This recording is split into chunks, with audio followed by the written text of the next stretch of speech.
Hello children, how are you all? So we are back with our next chapter for class 7th, conducted classes by online classes Trinity Convent Higher Secondary School, Shivri Narayan. And in this chapter we are going to discuss about fiber to fabrics, and this module is for class 7th science chapter number 3.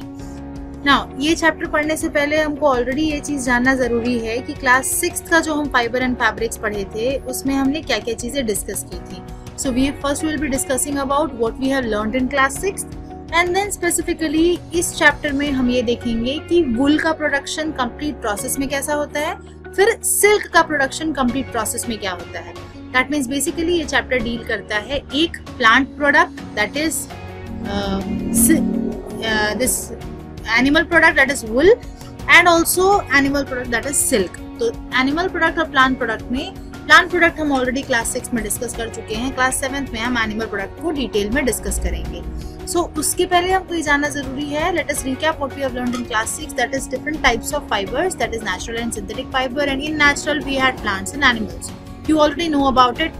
These are some of the animals which gives us fiber. That is, wool can be obtained from sheep, and cocoon can be obtained. Silk can be obtained from the cocoon. And similarly, types of plant fibers are jute and cotton. Now, in this chapter, what we are specifically going to deal is wool. Wool हमको कहाँ से मिलता है, कौन कौन से animals involved होते हैं और उसके बाद उसका क्या process होता है. So wool can be obtained from all these animals, that is alpaca, sheep, goat, camel, yak. ये सारे animals हैं जिसके skin का fur wool होता है और उसको हम वहाँ से extract करके wool के proper conversion of cloth में use करते हैं. Okay, so this is the complete process involved in the formation of fiber from fabric from the wool. First is shearing.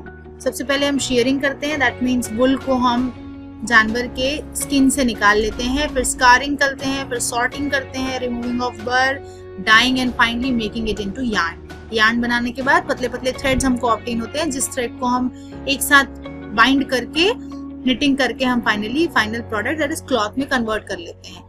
इस चैप्टर में हम शेयरिंग से लेके मेकिंग यार्न तक, मेकिंग क्लॉथ तक एक एक पॉइंट को डिटेल में डिस्कस करेंगे. So first point is our shearing. Shearing में क्या होता है, हम वुल को हमारे रिक्वायर्ड एनिमल से निकाल लेते हैं.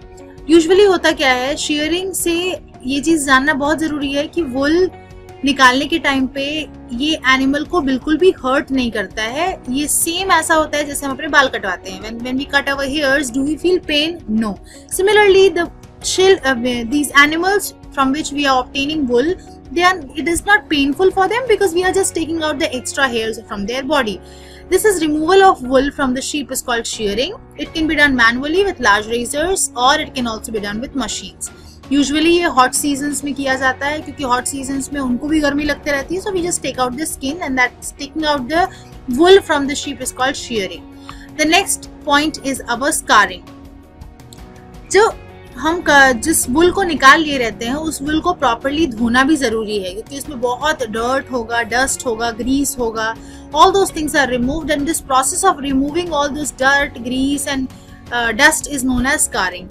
ओके, धोने के बाद प्रॉपरली इसको एक सिस्टम ऑफ रोलर्स और शीटर्स में हम ट्रांसफर करते हैं और फाइनली उसको ड्राई करने के लिए ड्रायर में डाल देते हैं.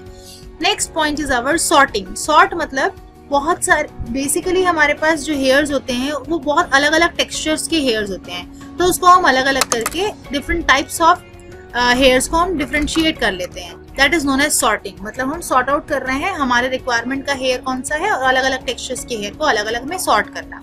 Clean hairs are then sent to the factory where hairs of different textures are separated or sorted. This process is called as sorting. Next process is removing of burr. हमारे पास एक soft fluffy fibre होता है जो वुल में मिलता है. जैसे ये जो पकड़े हुए हैं thread like structure, soft fluffy fibre को हम रिमूव कर देते हैं क्योंकि ये हमारे लिए वुल के लिए अनवांटेड मटेरियल है. उसको हम पिक आउट करके रिमूव कर लेते हैं and this is called as removing of burr.